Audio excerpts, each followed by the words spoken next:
All right, good afternoon, everybody. My name is Julie Ortiz. I'm with the San Francisco Public Utilities Commission, and I'm going to be the moderator for today's panel. This panel is on rainwater harvesting, care of water through understanding and science that fosters healthier and more resilient communities.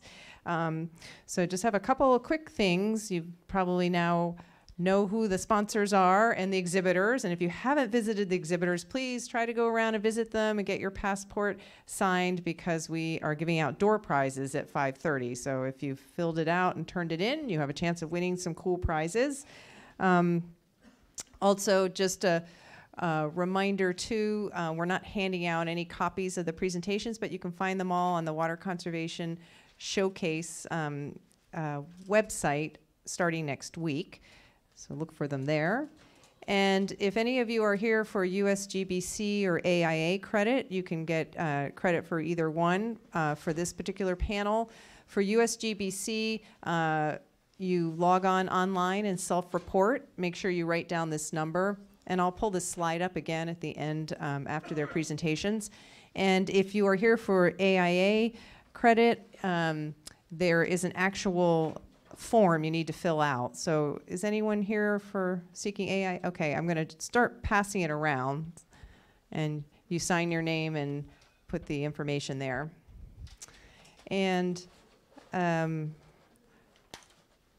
you probably know where all the restrooms and the water is by now. If not, there are restrooms out there and water as well. And with that, I'm going to introduce our first speaker. We have two speakers. And after they do their presentation, they have an interactive activity. So we're going to keep this lively and engaging. Our first speaker is Kat Sawyer. Kat has been an active participant in the Bay Area's urban ecology movement for over 20 years. She strives to build bridges between civic agencies and grassroots environmentalism to support healthier urban infrastructure.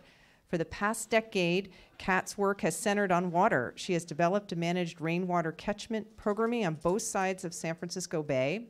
In San Francisco, Kat installed rainwater catchment systems in over 25 schools, engaging volunteers from each school community in the process.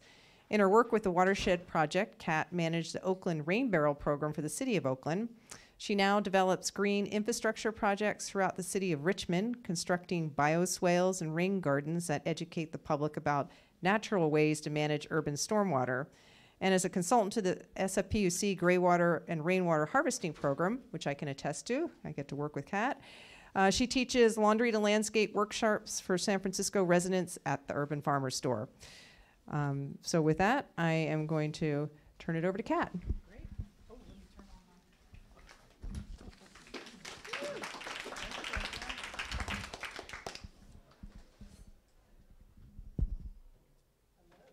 Can you hear me? Oh, good. It's working. All right. Thanks for showing up at the last session. So here to talk about rainwater this afternoon. And in particular, the ways that rainwater can help us with managing stormwater in an urban environment.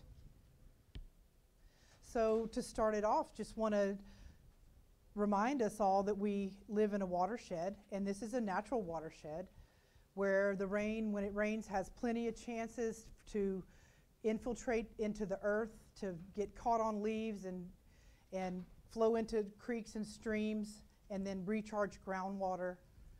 But when it gets to the city, we have lots of paved surfaces. So although we still live in a watershed, this is what our cities look like.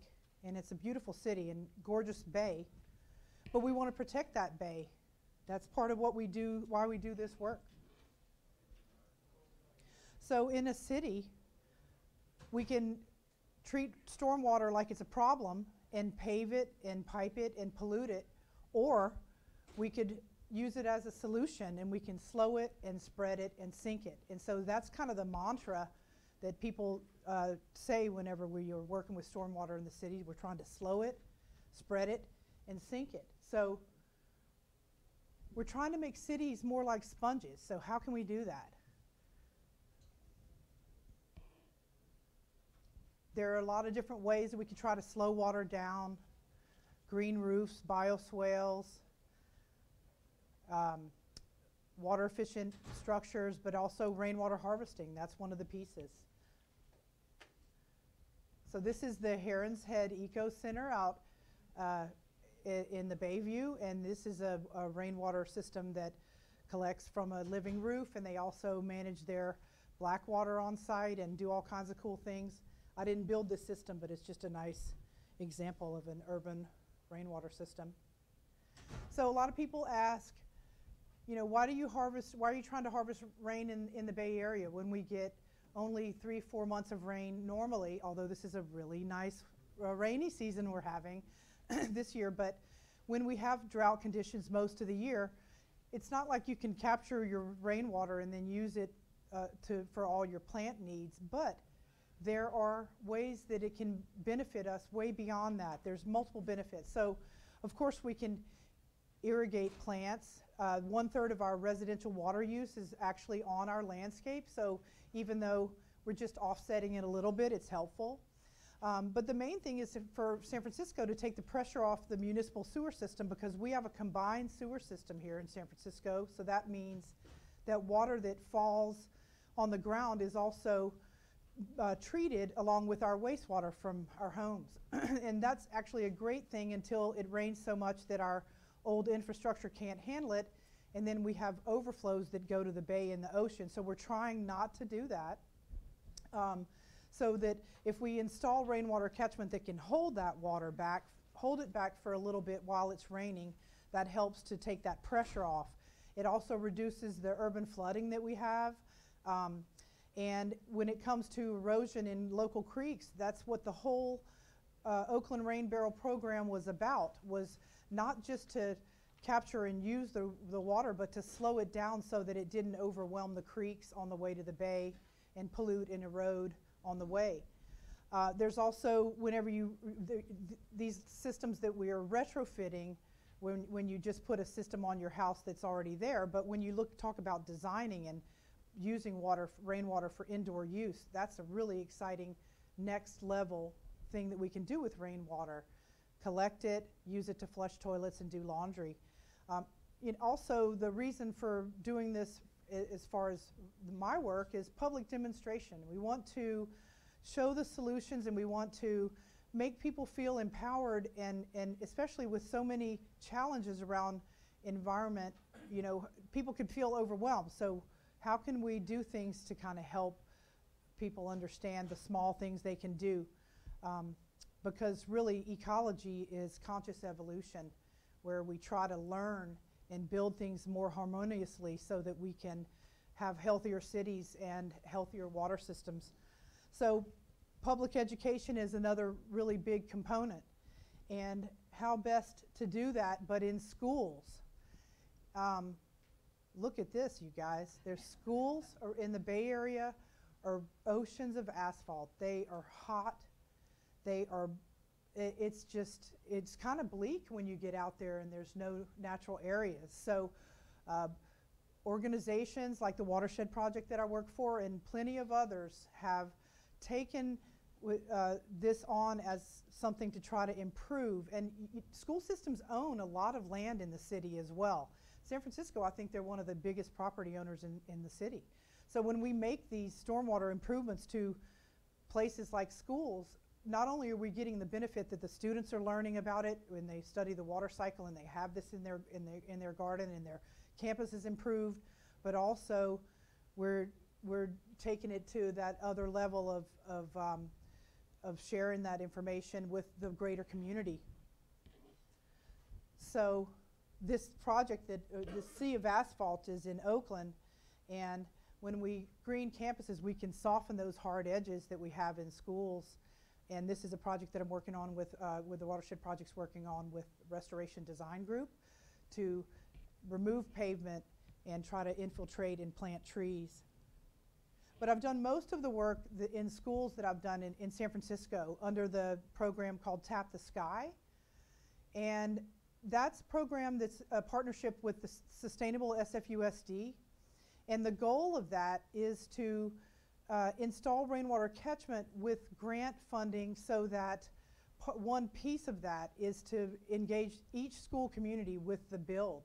with the design and the installation of the system. So there's probably 35 or so schools with rainwater catchment, and I've done about 25 of them with this program. And this is through community challenge grants that are funded by the PUC called Urban Watershed Stewardship Grants. So one of the things that we can do is we can easily capture off of these bungalow roofs because they're metal, that's clean rainwater surface. One of those bungalows can capture 12,000 gallons per year. That's a lot of water on just that little bungalow roof. And these tanks that are here, that's like a 3,000 gallon tank on the right side there. So that's not even, you know, they could fill that 4 times and empty it 4 times a year if they were using it the way that we'd like them to. How many inches of rain does that? About 22 on average is what we're using for the roof. Inches per year on a good year or on an average year. So one of the things too, that because these are simple systems, these don't have pumps attached. If there are a pump, it's a manual pump. So it's really a fun thing to retrofit like a shade structure or a chicken coop and use that as an opportunity to catch water, especially whenever you're in a garden where you may not have a structure. One of the first things you're looking at is, you know, what are you catching from? So sometimes you have to retrofit or even build something to capture the water from. But so there's simple systems like this. And then when you combine it with pavement removal, you can do things like make a farm. This is Mission High School, and we removed over 3,000 square feet of pavement and put in a farm and put in a rainwater system there. And it's also tied into their program about food. And so it's just a really great opportunity for the kids to grow food. And the students and the teachers came and helped to put all this dirt in and make rows, and they worked on it together. And that's a cargo container for the PE, and we just put a wooden frame on top of that and some metal panels in a gutter, and we made our rainwater system out of that. So the end goal too of this is to ultimately get the San Francisco Unified to start designing these into their systems, because all of this stuff that is retrofitting, but whenever you get a chance to actually design from the ground up, you can do a really sensible system. And they were building a new building, so they added this rainwater catchment system to capture the water and use it to flush toilets. And this was designed by 450 Architects and built by Indra Design. So and I'm going to actually help to monitor the water, because that's one of the things that you have to do is make sure that this water is fully potable before we use it for toilets. That's the way it goes.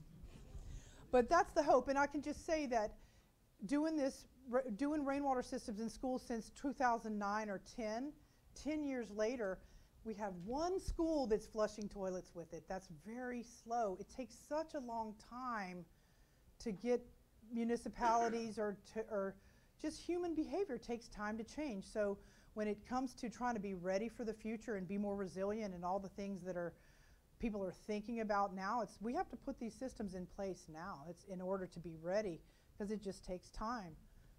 So going back to what people can do, what the average person can do, I just wanted to quickly run you through a simple rainwater system.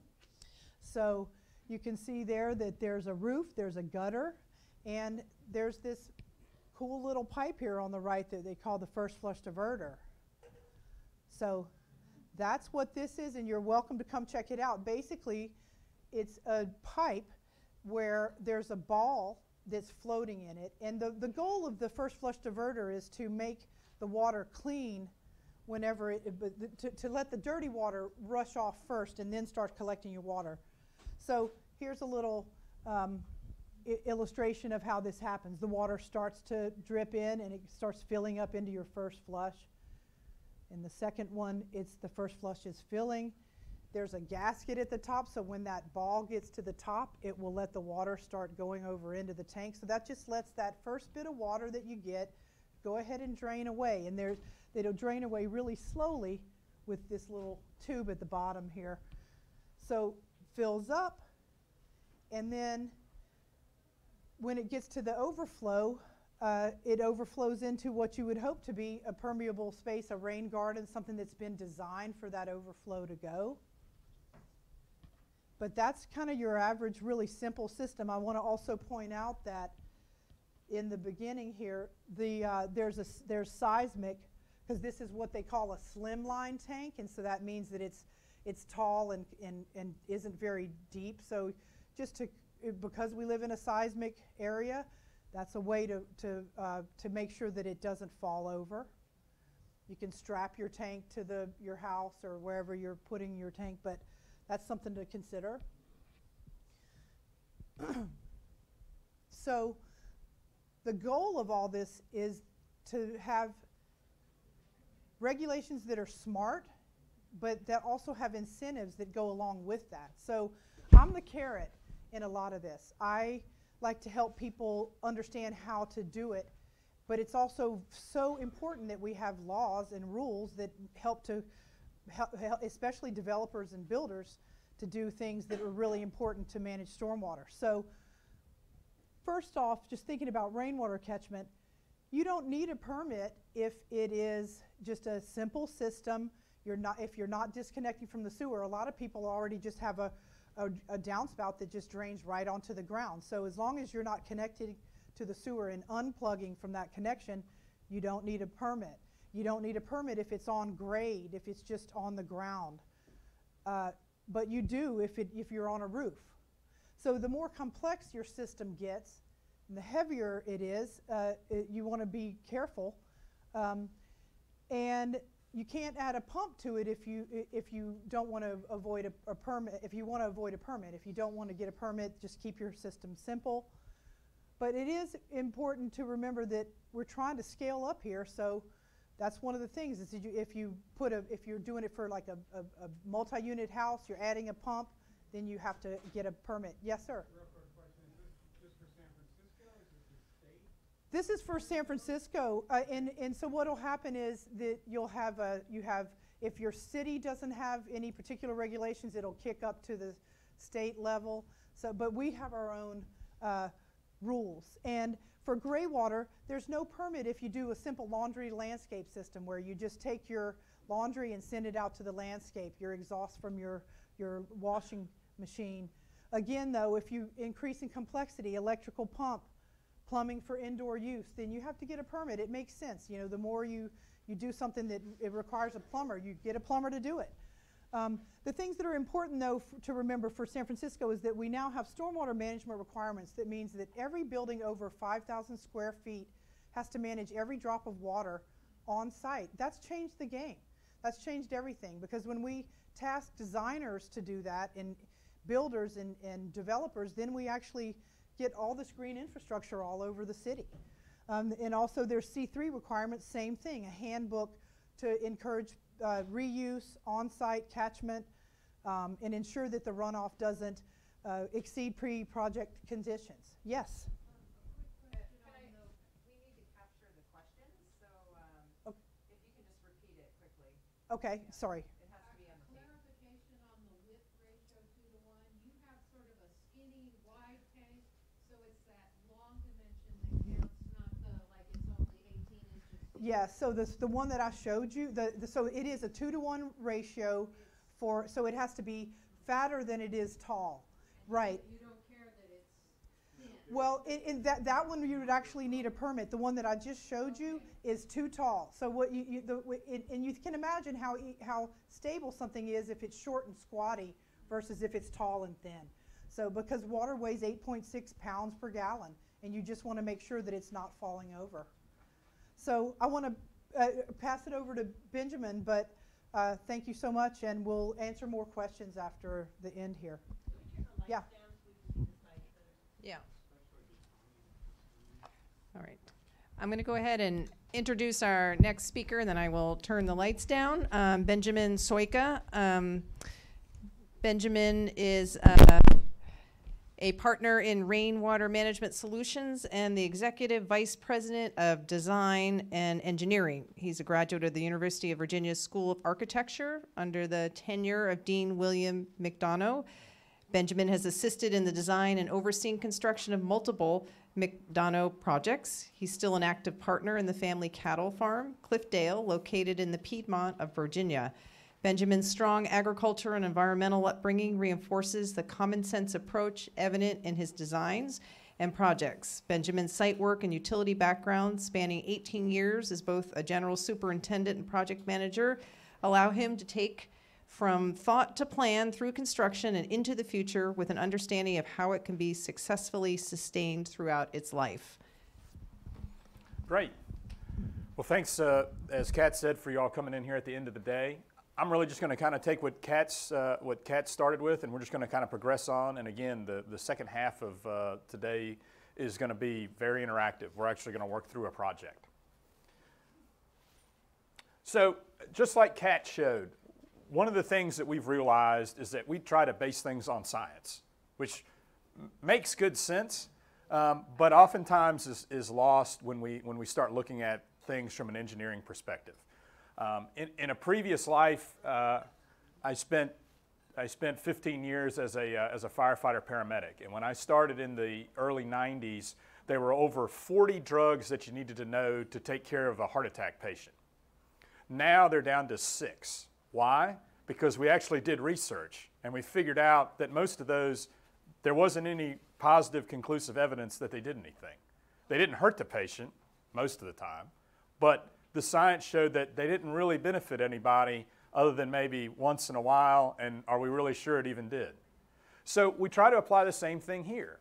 And so what we look at here are 4 basic steps. And again, there's a lot of research in Europe. They've been doing rainwater harvesting for quite some time. Towards the end, if we've got time, walk up here and look at the table, some of the diagrams that Kat's brought of the old aquifer systems or aqueduct systems and cistern systems from Europe and Asia. You really see that this isn't new, and it's not that complicated. But the big thing is to have good pre-tank filtration. We showed you the one simple one that Kat showed, but there are other ones that actually have screens in them so that you can filter the water down and really make it to where you're not going to have a lot of organics in the tank. Because if we can keep that out, then we're not going to have odor issues. We're not going to have water quality issues, especially in an area like this where we get some rain and then we might go a good while and not have any rain. So when that water's sitting in that tank, we're the care provider for it. We need to take care of it. The other thing is then think about how the water enters the tank. Growing up on a farm, we would have just stuck the pipe in and let it go down. But let's think about it. If we did that, every time we entered in more water, it's going to roil up. And you're going to have that little bit of fine sediment that didn't get filtered out. It's going to form in the bottom. And more importantly, you're going to have a naturally occurring biofilm. Well, to plumbers, biofilm's bad in pipes. That's the first thing you learn. Biofilm's bad. But we're not in a pipe. We're in a storage tank. So let's step back and let's think about nature. Well, biofilm is that slick stuff on the rocks when you're trying to cross a creek or a little river and you get slick and you fall. Well, that's the biofilm. And what that does is that lives off of and digests any of that fine organic material that makes it into the tank. So that's why we never want to go dump chlorine into one of these, because then what have we done? Heck, we just killed the biofilm. So let's be an advocate for nature, not try to think that we're smarter than it all the time. The next step is we want to use an elevated uptake point. So we want to catch water from just below the surface. And again, why is that? Well, I come from the East Coast. You can hear me. I've always got nasal drip. Why? Because I'm allergic to pollen. And in this day and age, we just got pollen year-round, I think. So what we try to do is capture it about 4 to 6 inches below the surface, because you're going to have pollen floating on the top of that tank. Now, the other thing is that, well, what do you do with that pollen? Well, we want to size and design those tanks so that they actually overflow every so often. We want it to. We can't have everything be 100% efficient. That's like people will say, well, I want a pre-tank filter that's 100% efficient. Well, if that's the case, what's carrying the debris away? Is there going to be a great big pile of it that turns to concrete that then we got to shovel out? Who's going to do that?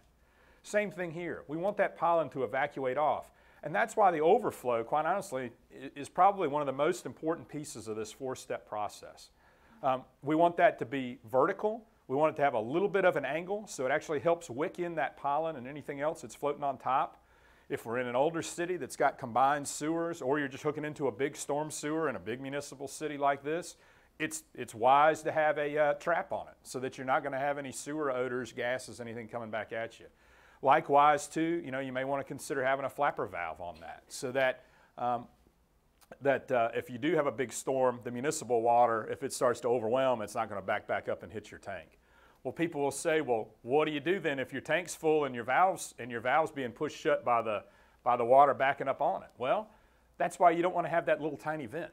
That's why you want to have a vent pipe that's probably close to the same size as your inlet size. In the commercial industrial world, that's the code. You've got to size it at a minimum of the same size as the inlet pipe. And then what's it going to do? It's going to push water back up onto your yard somewhere. And remember, too, that pipe doesn't need, just like the we can think about where we mount these things. That vent pipe doesn't need to come up right in the middle of your yard. You could run 10 feet of pipe over and hide that behind a bush or something along those lines. So think about those 4 steps. And now think about that this is completely scalable, okay? We can take that, and that can be at a little off-grid cabin out in the middle of the woods. We can do those same pieces, okay? Or we could be at a large industrial facility or a large school campus. You might have multiples of these, and you might have a great big tank. But those 4 steps are going to remain the same. And again, lots of different ways to take care of the same issue. That's a vertical vortex type filter. They're available commercially. You can see that there are lots of different sizes of it. The first large commercial system I did had a big sand filter in it. What we realized, though, is that didn't make a lot of sense because it was this huge concrete vault. It's got to be maintained regularly. When we went and did the next project that used one of these vortex filters, we figured out that the vortex filter costs less than the crane rental to set the great big sand filter. But why did we do that? Because that's all we knew, and this was long enough back that, I wasn't going in and Googling and figuring out, hey, what's going to work better for this, okay? And I was a site contractor. I'm like, well, that's what they show, that's what we're going to put in. But gosh, that's why we got to stay up on technology. Items like smoothing inlets, can you do that with 2 upturned 90s? Sure. So just like Kat's showing you, you don't have to do this even on the large scale with the commercially available pieces. But sometimes just be wise that might actually be cheaper because something like that, if you're having an 8-inch inlet pipe coming in, that's going to be less expensive, most likely, than 2 big pieces of PVC pipe turned up, like an upside down candy cane, to have that water shoot back up so that it's not disturbing that biofilm. The floating filters, again, can you make that yourself? Absolutely. I've made that with a piece of larger PVC pipe hooked onto a piece of flexible pipe with a plastic ball on top. Can you buy one? Sure. Effort a lot of times and time, how much is that worth to us? Likewise with overflow devices. That's one of those things that you see that, hey, again, just like the smoothing inlet, we can make that out of pipe, but is that really the most advantageous? If we look at it and we say, how much plastic product are we using? Well, if that thing's vacuum formed, it's actually less material. So we're making less impact on the environment. So just some of those things to think about of buying things that are already built versus building your own. Sometimes the ones that are pre-built are actually kind of cost-wise may even be less, and they're going to be less impact on the environment. So tank sizing.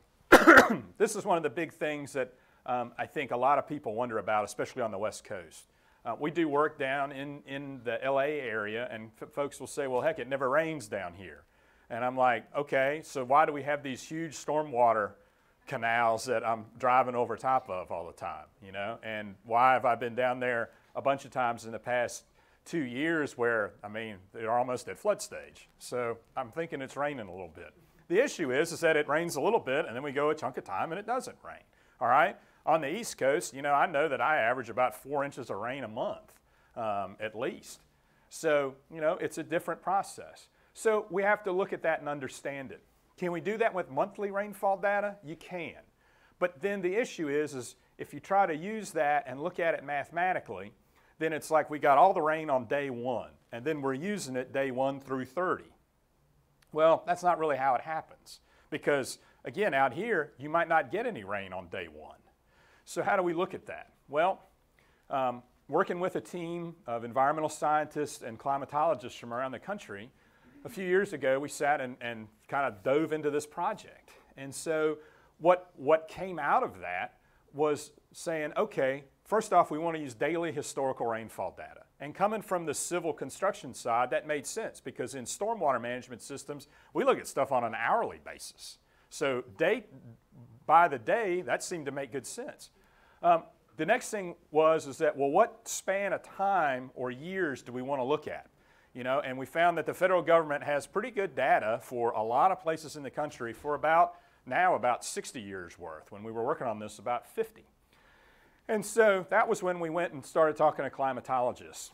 And what they said was, don't know if you really want to look at that much time because call it climate change or global warming or whatever word is appropriate at the moment in the group that you're sitting around in, something's happened, okay? I can tell you, as a farmer, something is different, you know, because I remember growing up, it was awesome because come January and February in Central Virginia, the ground was frozen, which meant we didn't have to build any fence, okay? Because otherwise, I think that's all I did my entire life until I was about 15 was build fence. Now, that is not the case, and my little daughter is getting ready to, she's going to learn that very soon, that we can just build fence year-round. So, knowing that, we look at this and say, what are we going to do? Well, we're going to start looking at this, and they said, let's take an 8-year block. And so that's what we're doing. And so this data that we've used and put into it's just an Excel spreadsheet, is from January 1 of 2000 through December 31st of 2007. And back in 2015, we thought, gosh, we better update this. And so we called up the climatologists, and they said, how about we just stay with that? Because they started looking at how things are going and trends, and they said, you could update it, but really that data is still valid because it's got some big peaks and dips in it. So that was kind of interesting. So that's something just to be aware of. Have other people done this? Yes. There are a few universities that have done it or have done it now. So that data is out there. But the reason why we went ahead and collaborated with a kind of a unique group of public and private folks to come up with this is because nobody else had. And we couldn't really figure out why. And I think part of it is that nobody truly just looked at rainwater harvesting. A lot of folks came and they were either dealing with stormwater issues or they were agrarian people. And so this wasn't their true focus. So they were always kind of doing this as part of another job. You know, it's like when Congress, you got the big bill and then all the little ones they tack on. This was always the one tacked on. So that's kind of what we realized was, okay, this is our sole focus. So let's take a look. So what else to consider in designing these systems? You know, we figured out the tank size. And as we've talked about, you know, depending on your locality, and it usually comes down to the locality. We need to know what type of treatment is going to be necessary for the end use. You know, if we're not pumping it, if we're doing gravity feed irrigation, hey, great, no permit, especially on the residential scale.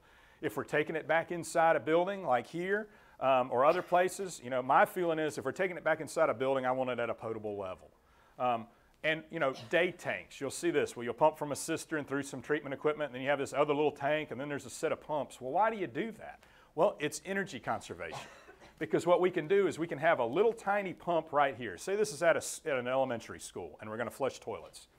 We can have a little pump right here that runs at 15 gallons a minute. And this treatment skid is all sized at 15 gallons a minute. So the equipment in that treatment skid truly costs under $2,000. And then we have a 500-gallon day tank, which probably costs $500. And then we have this expensive pump set. Because when do they flush toilets in a school? Once every hour, once every 45 minutes. So guess what? We can have that tank, we size that to handle it, and then we know that this system can build up enough water to fill it the next time. So very small and efficient, and the actual price of the overall system is less than if we tried to have one big pump and all of this equipment sized to be able to meet that peak demand that we had to have every time. So again, just something that is completely counterintuitive, that an extra pump and a tank is less expensive than not having those, but just something to be aware of. And it really might take a village. You know, this is the whole thing when we start thinking about system integration. You know, like we talked about, rainwater, it was never anybody's primary concern. Well, now a lot of times it is, but it's, as Kat said, it's oftentimes part of an overall stormwater management plan, or it's part of a treatment train of a stormwater management system. So you've got a lot of different people involved. You know, when it comes to the design and construction, it's not all just up to the civil engineer, because the MEP, you know, the mechanical, electrical, plumbing guys, the plumbing guys are going to be involved if you're flushing toilets. So now we got to make sure all those folks are talking to one another. And then we got to make sure, well, you know, what do the regulators think? What about the suppliers? You know, are there different suppliers if it's inside the building or the equipment that's outside of the building?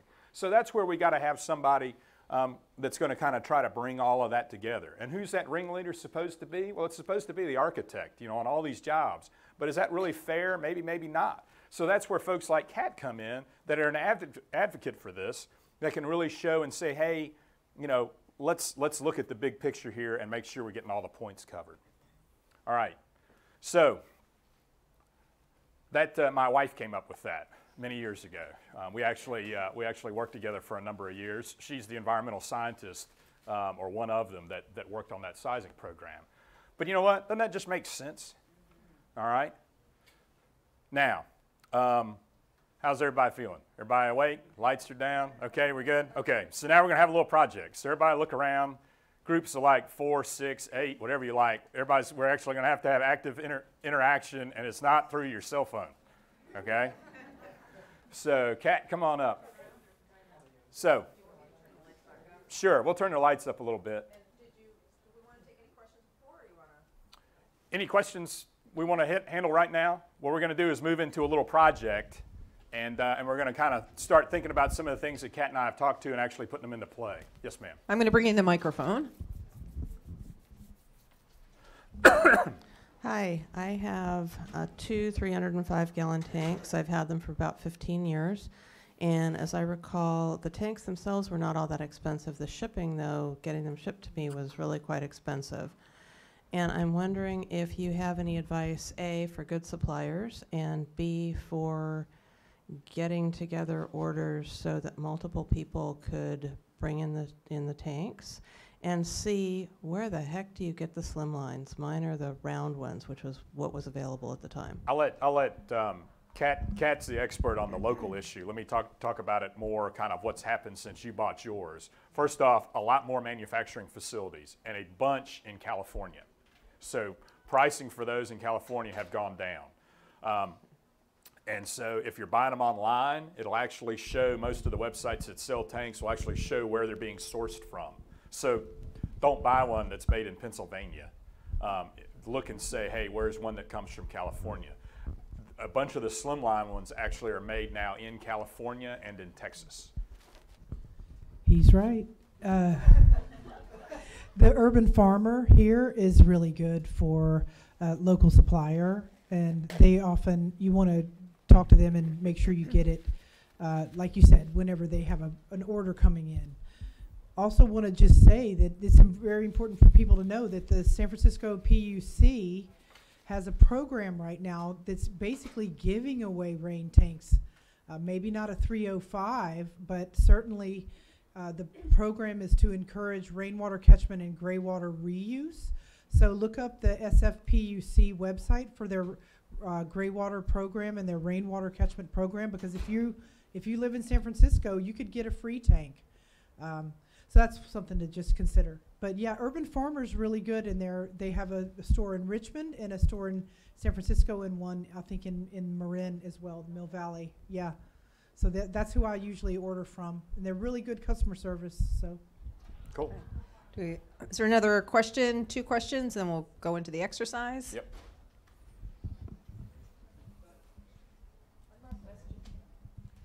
How long do the plastic tanks last? They have a coating in them, so they're 50+ year. I've got some on our farm that are probably 30 years old, and they're doing fine. So I wouldn't have any concern about that. The main thing you want to watch is you want an opaque tank. is obviously you don't want a clear one because then you're making your own greenhouse and photosynthesis will run wild inside that. Can you paint them? Yeah, but if you paint them, you're going to have to paint them every few years if you buy an opaque tank because they're a lot less expensive than the black or green or tan ones. Kat, you mentioned that for use with toilet flushing, it has to be potable water. It's true. It's the health department, right? Yep. How far off are we from getting that adjusted or Nowhere. No, you're We just got to give for in toilet to that. flushing, It's right? true. It's just Wow. got to be part of it for now. Okay. You know, whenever rainwater catchment, just simple rainwater catchment started in schools, they were even concerned about having the kids touch the water when it came out of the tank, which that's now gone. But you know, it's we're just trying to kind of slowly turn the ship, and that is, yep, potable. Well, because that's what we're going to be, when that is allowed, we're going to be going into the business of running pumps and diverting lines into feeding toilets. Yeah, that's what we- do is we repipe houses and we want to use that skill set for that. Wow. All right, Hopefully two more it'll questions change. here. There's one here. Yeah, following up on his question, you said there's no permitting required for these first level of tanks.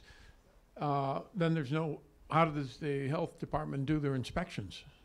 Well, they're trying to make the law sensible enough that if you don't have a system that's too complex, that you actually aren't in any danger. I mean, they don't want you to be in any danger. That's the reason why what they support on the gray water side is a really simple laundry to landscape system. It's not having anything that's going into your home. It's not collecting from any other sinks or your bathtub or anything like that. It's just simply your washing machine out, and it's being discharged underneath some mulch. So it's actually discharging below the ground surface for gray water. So all of these things are just, to try to keep you safe and keep it simple. But once you kind of ratchet up the complexity, then you are looking at having to have somebody come take a look. All right, I'm going to do one more question, but I want to make sure we leave time for your activity. With the long dry periods here, is the rainwater collection strategy to have like the biggest tank you can to get as far through that as possible, or what's the best strategy for that? In this microclimate, you get much more rain than if we go a little bit north or a little bit south. So here, no, it's all relative. You know, it's looking also then at what are your end uses that make the most sense. You know, a lot of times it's going to be irrigation. So, you know, you're going to build that up through, December through February, March. You're going to hold that water. That's what they do in Northern California. And then they're going to irrigate with that for the first part of the growing season. You know, because how big a tank, the size of the tank only gets you so far if you're only getting so much water. And what guides how much water you can harvest? The amount of catchment area you have. And it has to overflow. And you should have it overflow. Yeah, you Right. can design a system that never overflows, but then You're going to have you a have bad a problem. Exactly. That's why we stress that in that 4-step process. You've got to have that tank overflow. And you would definitely want to get as big of a tank in the schools. We try to put as big of a tank as we can, but Yeah. want to be mindful, how big is the gate? You know? Because, oh no, we have to go over the, it's like, so it's really how much space can you afford to give away?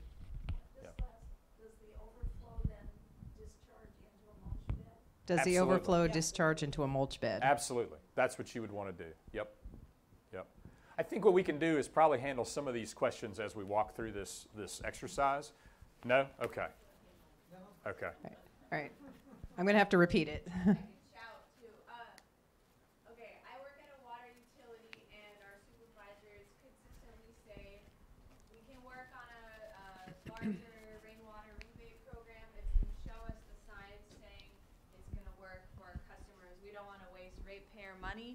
So how do we convince our higher ups to get a rain barrel program? Like, where can we find the studies that say that, because we've been looking, every time we go to these panels, we ask the same question.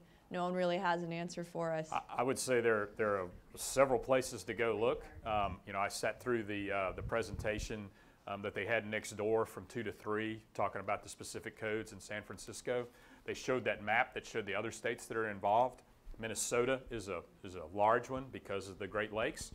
So that's one to look at. The first place I would go to is the American Rainwater Catchment Association. So ARCSA has a lot of that information in a clearinghouse. The Commonwealth of Virginia also has a lot of that data online or readily available because they've already gone through that process. You know, that's a state that a lot of people think, hey, they got plenty of water. I can tell you, it's truly the sister city to San Francisco, much smaller. It's the city of Virginia Beach. It's on the Chesapeake Bay versus your bay. It also has it's the largest naval facility. And their water comes from a lake 62 miles south of the city in the state of North Carolina. So they've been worried about water sources since 2005 and have had forced mandated rainwater harvesting on all public buildings since 2008 and have gone through that process. So that's a municipality you can go and say, they've looked at the science, they understand it. What's that one again? The city of Virginia Beach.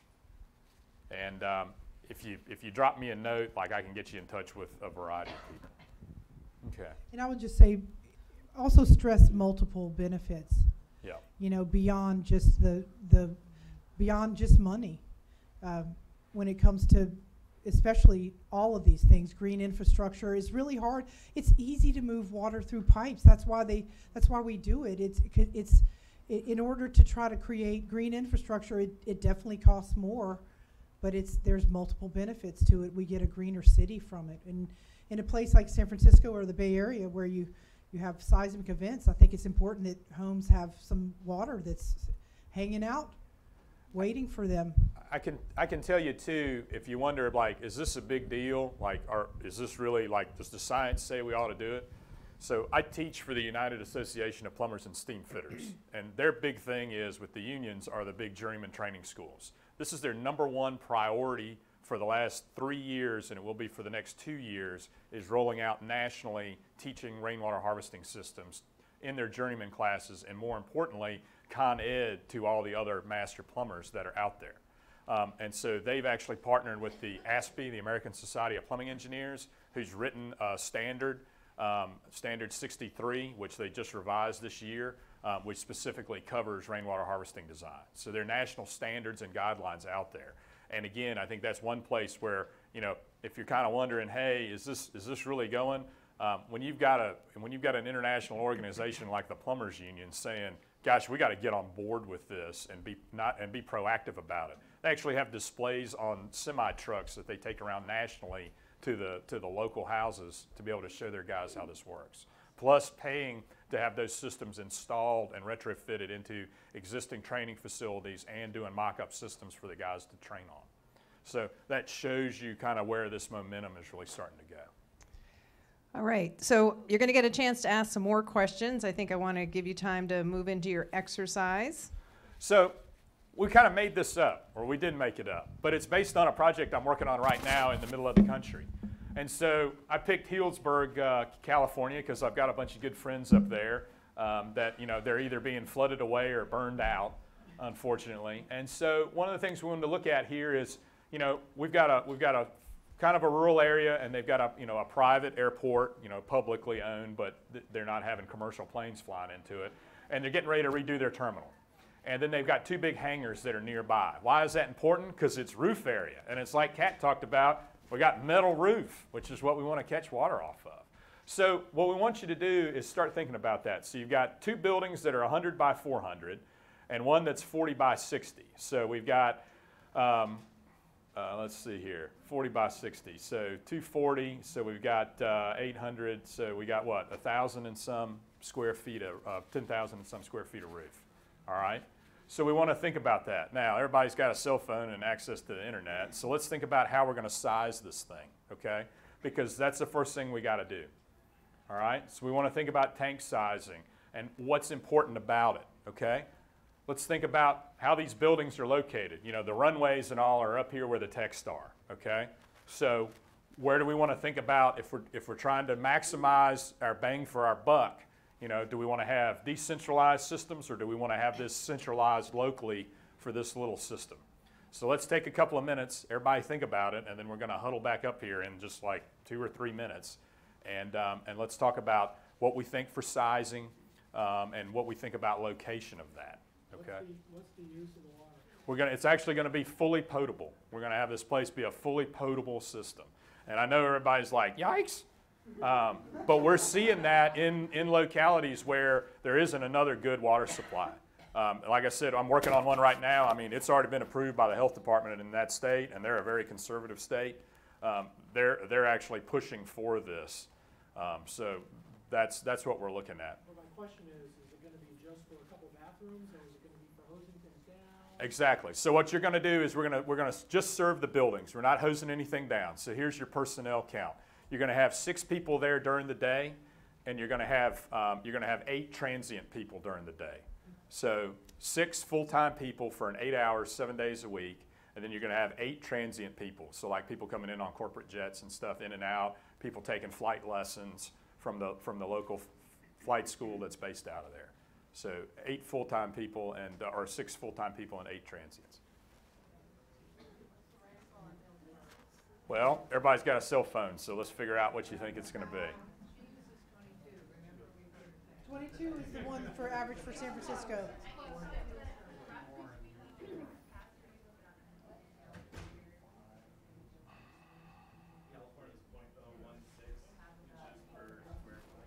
What did you say?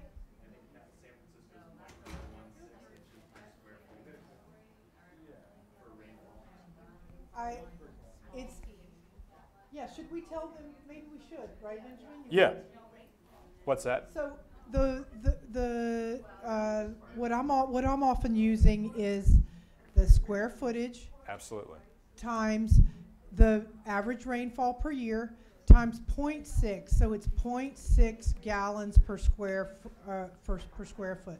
And that for 1,000 square feet. And that actually takes in like water allowance for the first flush, a little bit of evaporation, and everything else. You'll hear it everywhere from 0.6 to 0.62, depending on the efficiency. But 0.6 is definitely the kind of the typical number that everybody uses. That's gallons per 1,000 square foot. What's that? That's gallons per 1,000 square feet. Mm-hmm. So you get 620 gallons for 1,000 square feet. In Healdsburg, they get that much water? 42? No, just per 1 inch of rain. Per 1 inch of rain. Oh, that's amazing.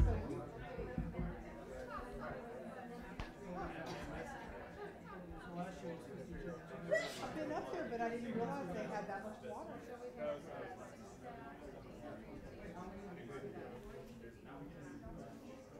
So what do you think, Benjamin? What's that?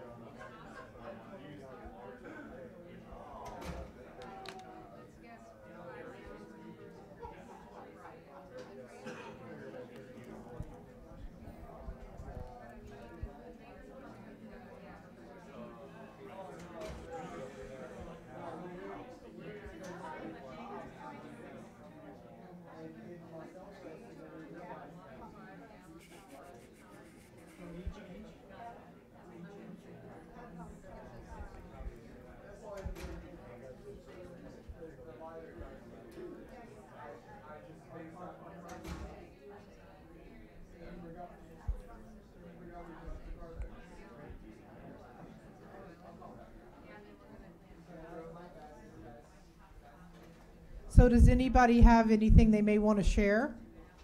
Yeah, I do. Okay. There's a group in LA called Habitat. Hi there. There's a group in LA called Canopy, and they're tree people in LA. Tree people, And yes. there's a group in LA called Canopy, and they're tree people, and they dug out a big aquifer at their headquarters in LA. And I know they're reaping the benefits. Thank you, guys. Thank you. Yeah, the tree people do fantastic work. Yeah, they've been leading the charge down there. And they've been working with municipalities as well. That's part of this. Yeah. Okay. So what's everybody got? Who's come up with some numbers that they think kind of make sense? Who's not afraid? What do you think we're going to use per day? And then what's our thought or guess on tank sizing?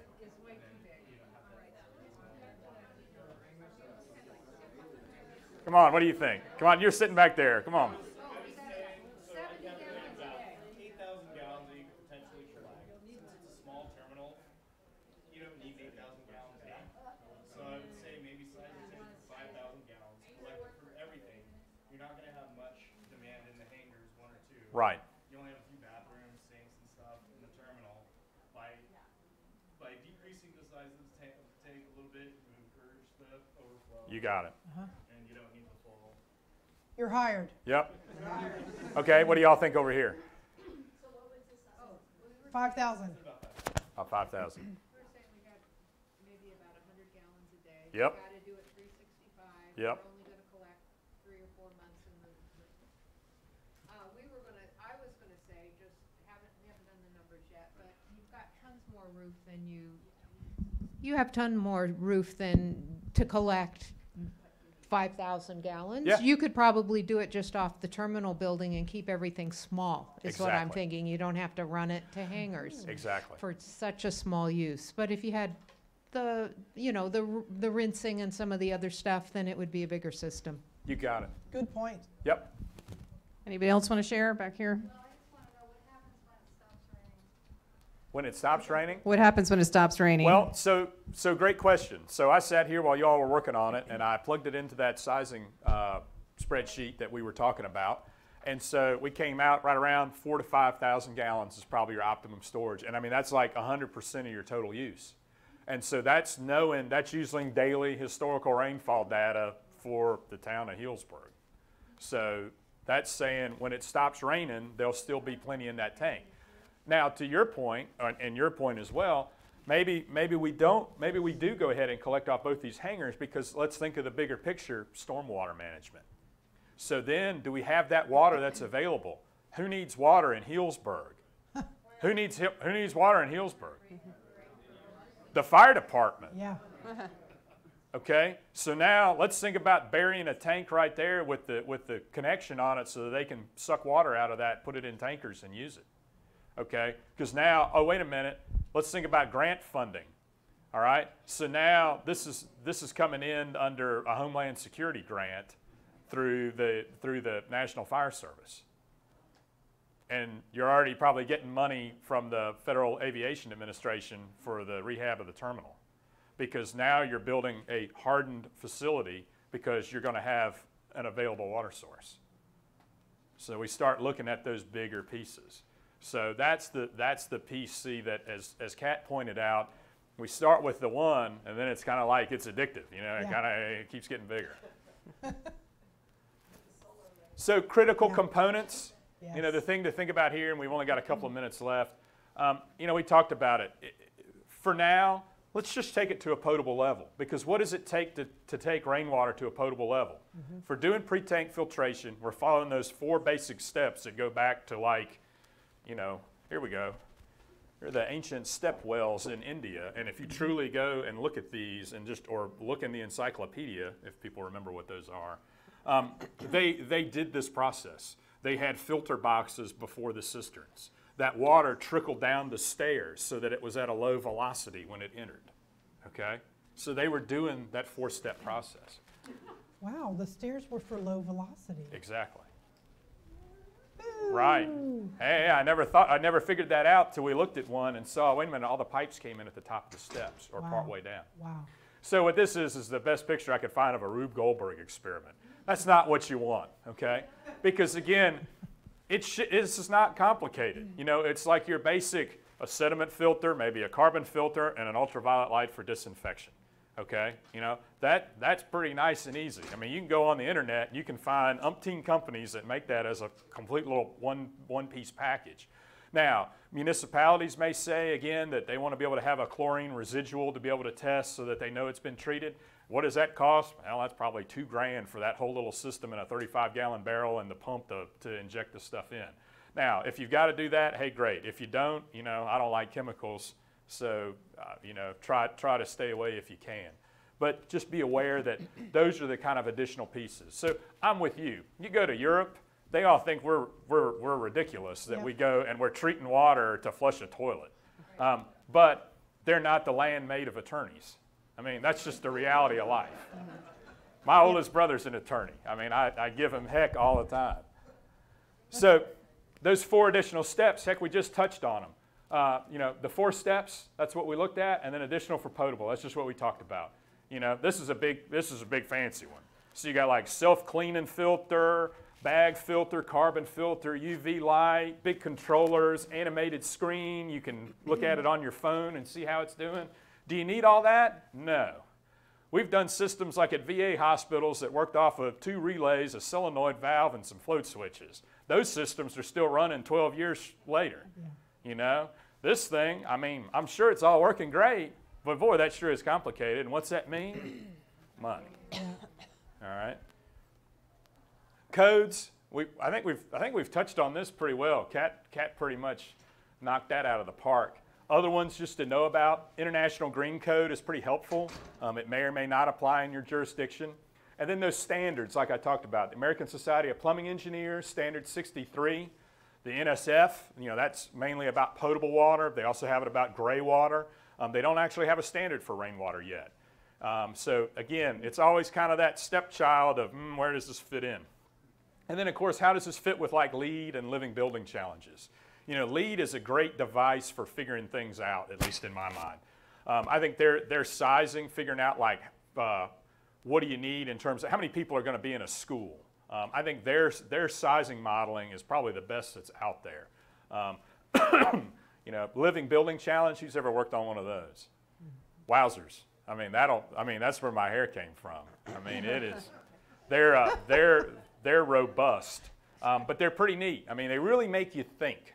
And so, if you ever, even if you read a write-up about one, it's pretty unique to see because you know that's where you're really trying to go for pretty close to a net zero building, along with thinking about where products come from and everything else. So just be aware of that. Possible solutions, you know, this is at the reality one where we're working. Look, 4 steps. It's actually for that one, it's a 6,000 gallon below ground tank, but look, 4 steps. 1, 2, 3, 4, and then you got that little skid. So don't overthink things. That's why I like that picture of the Rube Goldberg widget. You know, to me, I was just talking with an engineer yesterday, and he said, well, you know, the people we're working with say that they can build us anything we want, and it's all custom. And I said, man, having been a contractor for 15 years, custom to me just equals disaster because that means everything's a one-off, you know, a lot of times. So, you know, that's where, too, if you need a system that's going to feed you 15 gallons a minute, but you can buy a system that's ready-made that'll feed 20, maybe just buy the one that'll feed 20 gallons a minute. Don't go try to custom make you one that's 15. And I'm just making up those numbers. But that's some of those things where I think people, again, get caught up in, I need it to be exactly this size. Well, what if it's a little bit bigger? Are you sure you really need it that big? You know, now with toilets that are 1.25 flush, man alive, you can flush a lot of toilets in a minute, you know, off of 10 gallons a minute. So,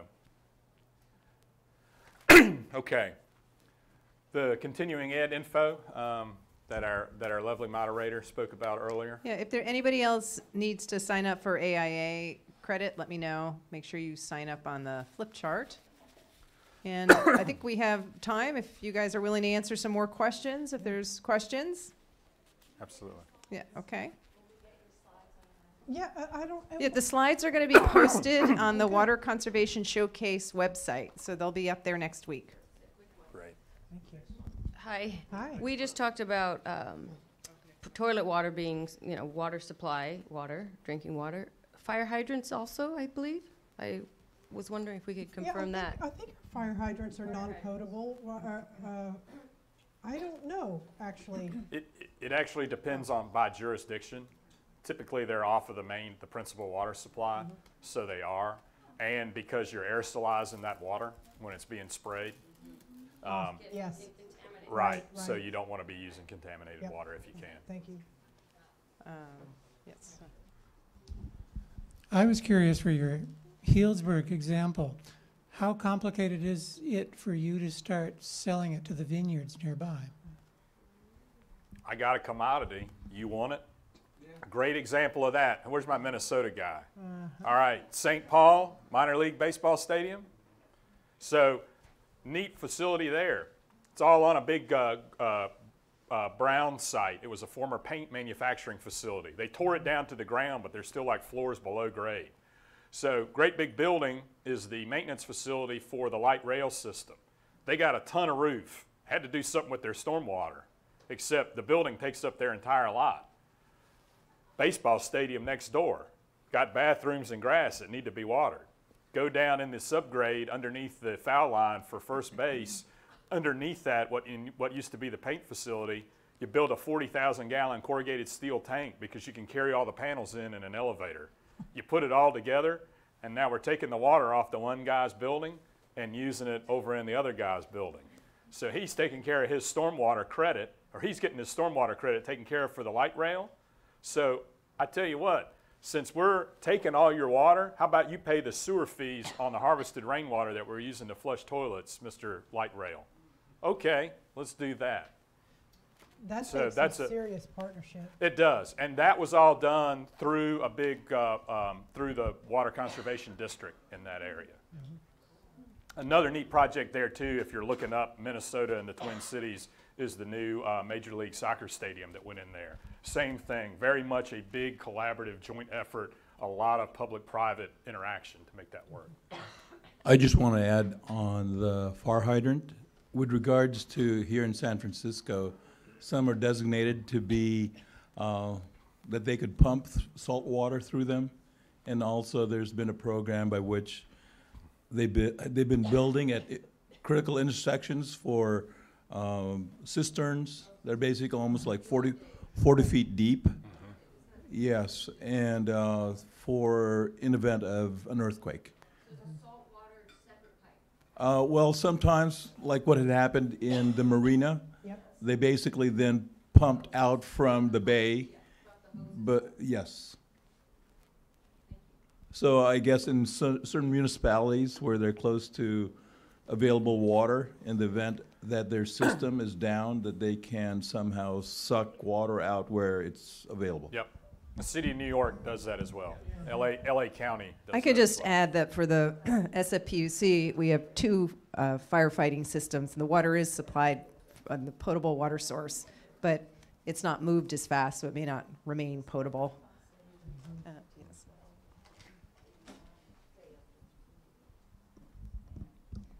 Back to fire protection. Have either of you been worked on a system, a rainwater harvesting system that was used for fire protection yet? He probably has more than I have. We actually put in a rainwater system for horses at the Chabot Equestrian Center in case there was something and they were taken off and couldn't have water so the horses could drink, but it wasn't to actually be pressurized to. So probably Ben? We have.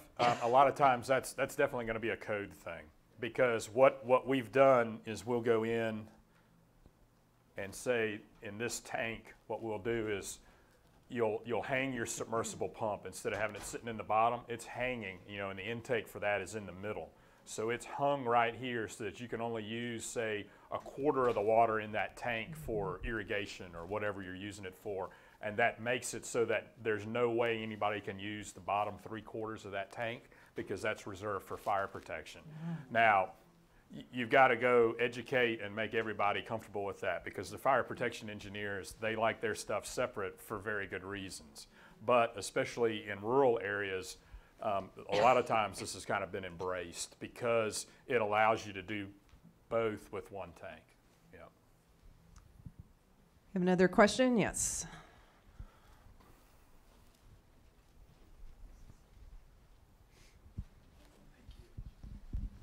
Hey, I was just wondering if there have been any experiments done on comparing taste of crops. So we've talked a lot about wine, but it could be others. Comparing taste and results from ones that are irrigated on rainwater alone versus ones where they're using some form of tap water. Could be interesting. That is great. I mean, we know that the plants love the rainwater more than they like the chloramine. Yeah. So I don't know. That is brilliant. It is. It's you know, and it's typically much softer too, so it's much more readily absorbed. I haven't heard of a study like that, but it has been. Rainwater has gone into the national bottled water competitions now for a couple of rounds at Berkeley Springs, West Virginia. They do them, I think, every 4 years. The last time it went through, it won first place. The water that won top round for best taste and mouthfeel was actually harvested rainwater that came from a site in Virginia. And they entered, I think, probably 8 different samples from around the country.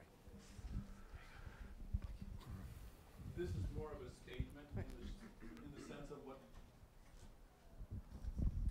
This is more of a statement in the sense of what we have, this sharing economy, in the sense of, I'm an architect by profession, but then the categories by which the majority of the buildings are under code and not really performing at a level that should bring everything to a net level. But the category of those buildings that are moving forward, that are being built, and then especially on rainwater capture and this sort of sharing, if a roof can really have the percentage and performance of 100% that basically could then be shared with adjacent buildings that are basically, 20, 30 years older. But at the same time, it comes down into where the PUC and their monetizing of where the revenue stream comes into play. How does it all kind of work into where it's a shared economy and it takes a village to literally provide water for everybody? You're exactly right. I mean, and that's where I think you have to think of rainwater as it's just one piece in this puzzle. I can't stress enough how I see it always as it's a definite, just an integral piece to an overall stormwater treatment plan or treatment train. But then it's definitely just one piece in the bigger picture. And I think that's what we all have to stand back and look at. I mean, that's where I always look and say, man, you see the big freight terminals now that are getting us all our packages in 2 days or less. I mean, how many people are in there? There's 100 of them in there for like 4 hours every night loading packages, but then the rest of the time there's 4 people there.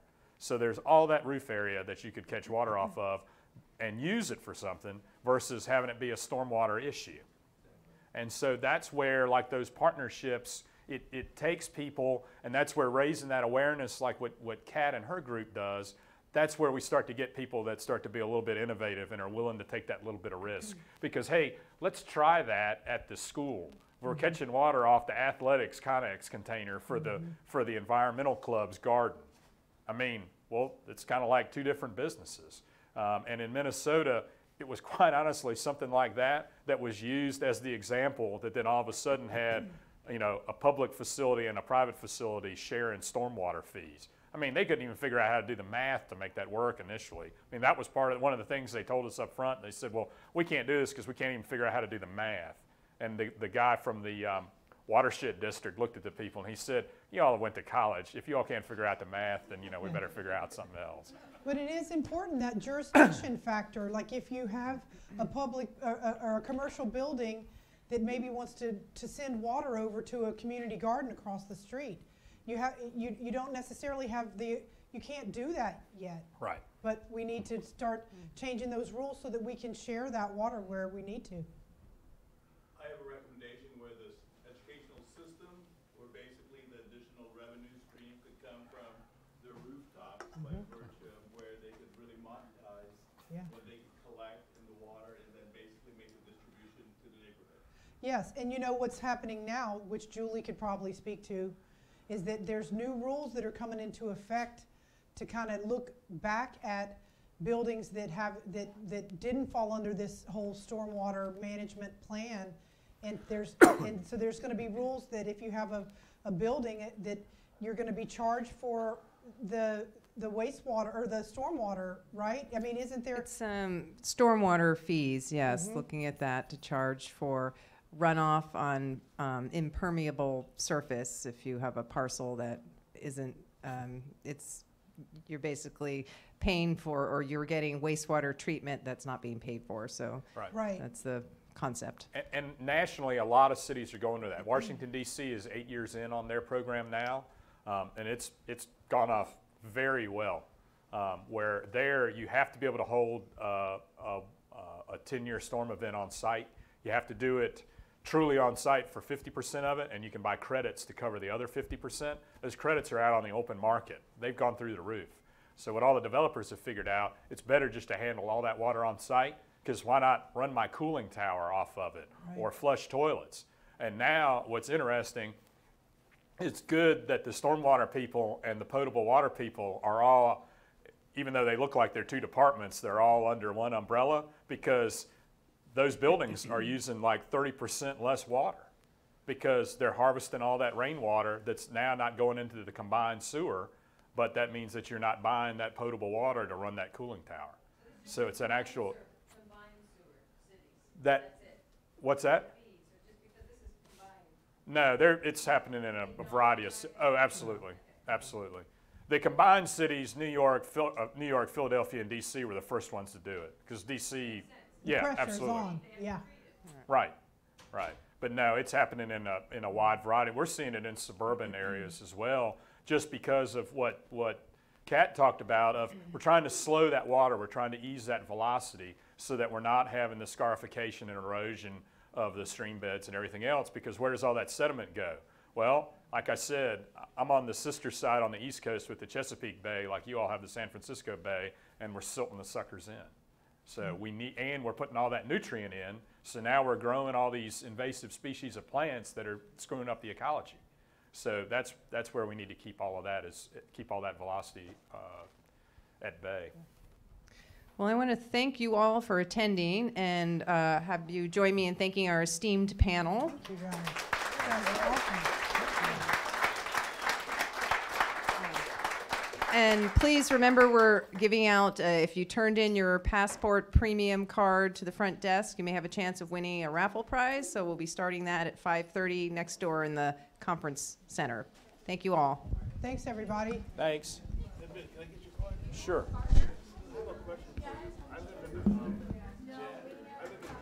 San Mateo, it's a little bit different. We have California Water Service. Okay. And they're a little bit backwards. They're in cahoots with the local governments, and they give the cities a water usage, and then they bill us accordingly for a storm. I see. For a storm. Right. And then so they're in cahoots together. They're not working to run rainwater. They're giving the data to the cities to bill us for storm usage. All those cities that we live in, they're living in those parts of the city, right, where they live, and they need to replace the sewer line. So they make individual households pay for it, just like they do the Giants. And if you don't have insurance, they'll buy your insurance.